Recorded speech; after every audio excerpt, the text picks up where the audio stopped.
Unraveling the Meaning Behind, Lion's Bite.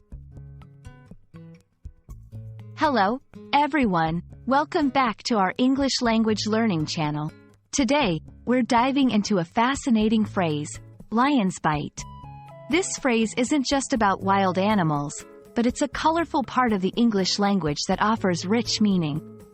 So, let's explore what lion's bite really means and how you can use it in your daily conversations.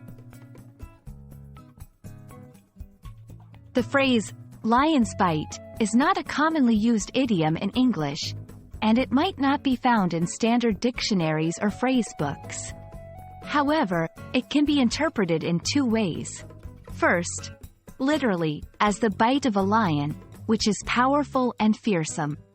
Second, metaphorically, it can symbolize something that is strong, impactful, or deeply influential. In this section, we'll delve into both interpretations and their implications.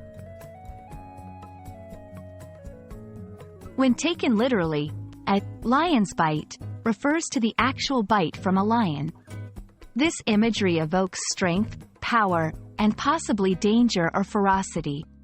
It can be used to describe something very powerful or overwhelming. For example, the new policy hit the company like a lion's bite, suggests a strong, perhaps unexpectedly aggressive impact. In a metaphorical sense, lion's bite can be used to describe something that has a significant, powerful influence or impact. For instance, if a political leader's speech is described as having a lion's bite, it suggests that the speech was very powerful and made a strong impact on the audience. This metaphorical use can be applied in various contexts, from politics to personal life. Let's look at some examples to understand how to use lion's bite in everyday conversations or writing.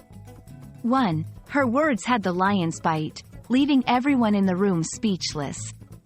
2. The economic crisis came with a lion's bite, affecting millions of people. 3. He faced his challenges with the courage of a lion's bite.